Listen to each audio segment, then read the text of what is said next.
confess this in a letter. Please write immediately, and do all you can to console me in it. Make it rich as a draught of poppies to intoxicate me. Write the softest words, and kiss them, that I may at least touch my lips where yours have been.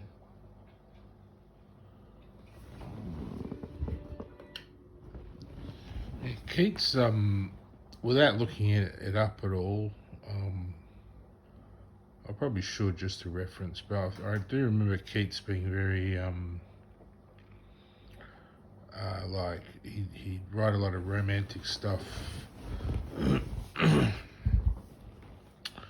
that was kind of like,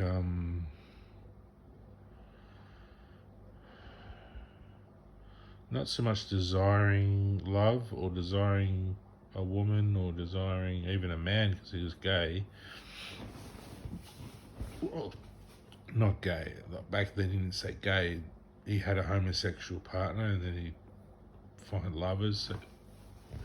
So he'd write to women as a homosexual man would. So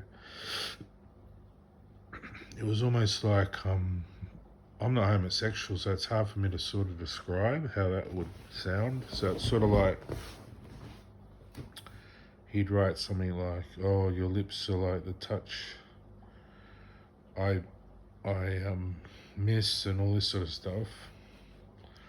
And he'd be with some women too. Not really bisexual, just more to write poetry. I guess that's the difference. He would write poetry to meet women to write poetry. So it was sort of like he didn't desire the women. And his men weren't in the poetry. He kept those all, because you didn't tell anyone back then you're homosexual. So the men probably aren't mentioned in his poetry, whereas someone like Dorian Gray, who drew that picture, sorry, not Dorian Gray, Oscar Wilde was homosexual, who wrote Dorian Gray. He was more like a activist, sort of on the front line of saying homosexual's okay, whereas Keats would be more hiding it. Now, it was probably why he'd go out and commit murder and stuff on women, because he was conflicted between his feelings and all these women loving him, desiring him, but he didn't really want them. He just wanted to write the poetry. Or I won't go into why. I kind of know why, but really it's sort of like just poetry for his business. So I'm sure his heart's in it and everything. You can't write poetry if you don't mean it. But like this picture here, I was just thinking about it just then. It's almost like he's writing it to study how women behave. Like the little butterfly in there is the woman, and he's studying her. Like he's saying, "Oh, your lips are like this and that," and and he's probably looking for responses and stuff and seeing what it does, because maybe he doesn't understand what a relationship with a woman's like. He only knows his male friends or partner or lover. So he's trying to understand what a woman likes. Why am I attracted but I don't really want to be with them, Why do I just want to be with my male lover? So whereas Shakespeare, I would say, would be 1,000 years ahead of that. He would be like already had a million wives, a million lovers, really understood what it means to love someone. And so when you write Shakespeare, like I did put another video up, which is basically understanding how Shakespeare would explain things without just by being poetic, by loving the words that are on the page. So he would say, how can I compare the sun to you? You are the sunrise, and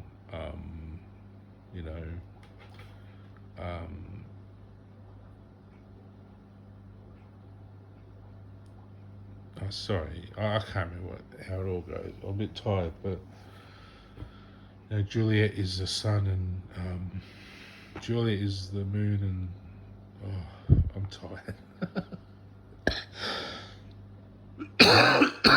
How do you compare you to a summer's day?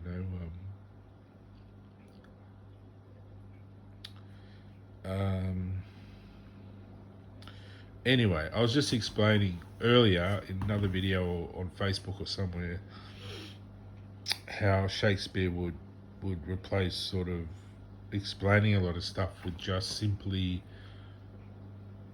romancing the words on the page. So he would say the fish, instead of saying the fish, he would say, a marine life, or he would use a different word, things that don't relate to what the object is. Whereas someone like Keats would say a woman is beautiful, very objective, because he's looking at this person in a bubble, saying, objectifying them. Whereas Shakespeare is romancing the clouds, thinking of women.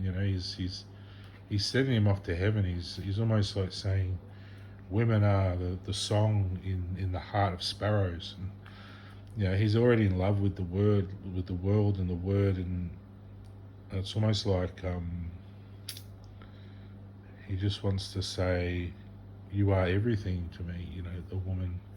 And that's the ultimate, is when you realise the woman is everything to you, like I did with my soulmate, but it didn't work out. I wasn't well when I met her, so it was hard. It was a very hard union to understand. I probably should have met her a bit later, some point after I was working. But you can't. Love is sort of spontaneous. You never know when it's going to come along. You've just got to be ready. You got to make sure you're living a good life, I suppose. So when it happens, it's natural, and you don't have to worry that you're going to break up or miss out or whatever. But I pretty much just decided I'm going to live as long as I want to try and meet someone. So I'm going to live 3,000 years if I have to.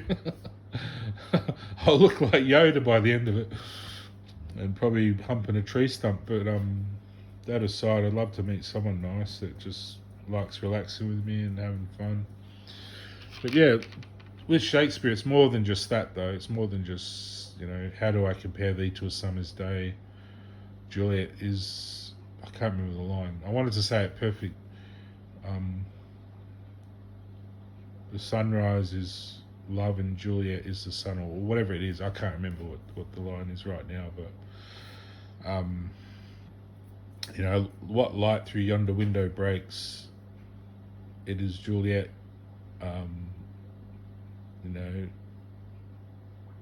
The window is the sunrise and Juliet is the sun, or whatever. But he says it differently. Like, I'm trying to think of an example. It's hard to think off the top of my head watching that film and then sort of sitting here, but it's easier. Oh, sorry, I'm so tired. I haven't slept. It's already morning, but and I've been working all day at this desk trying to get it finished, and it's got my esky under there. So I write poetry about this. Normally Shakespeare would be more about people, but I've moved on from that more into, I think because I want to develop robotics, spaceships. I've moved on from so much needing a relationship for me personally. It's more for my projects. So I really want a wife and kids and family, to build a big family to run a space station or something. That's how I think now, it's more functional. It's romantic. Like, that's just, all the other stuff comes naturally, so I don't think about it.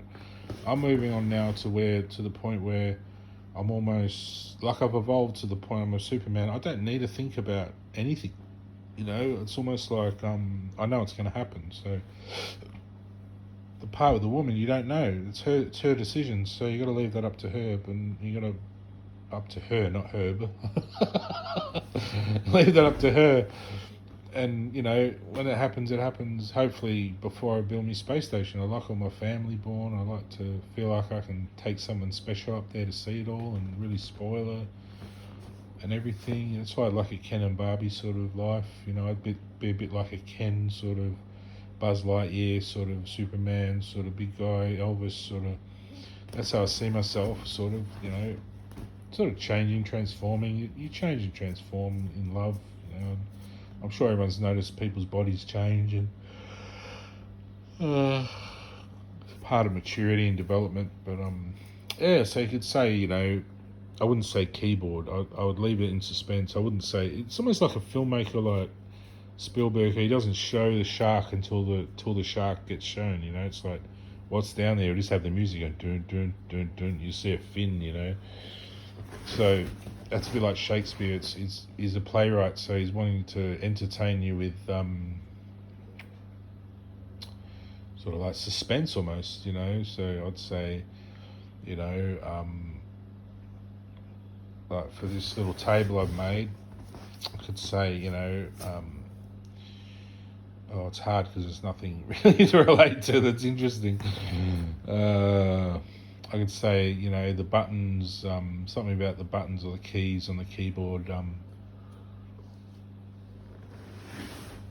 the controller, you know, I've got the mouse or the keyboard over there, the mouse, the flat, you know, I could say, you know, how smooth, like Shakespeare would say probably all his lines figuratively, and then go back and change them all, then go back and change them all, go back and change them all, until they're unrecognisable to what the first line was. So, so he'd say something like, I'm trying to do the whole process in my head. You'd say something like, you know, the power from a press, the touch of your smooth, the power of the power in pressing the touch of a responsive responsive not unit, something like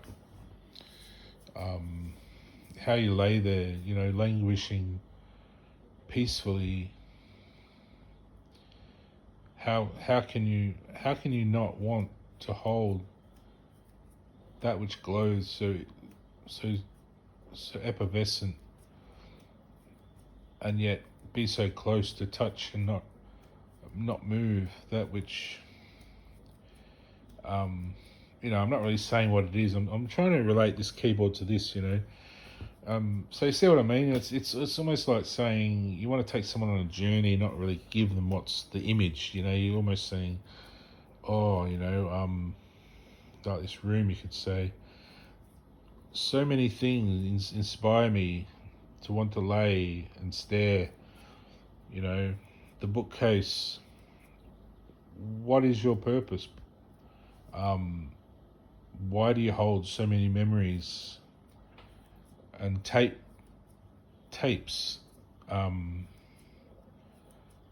tapering,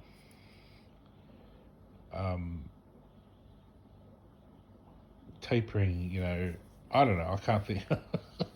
You know what I mean? Though you're not really giving. You're not just saying, "Oh, a room with a screen, beautiful screen. Look at the whoops, beautiful screen. Look at the beautiful case and the DVDs and the."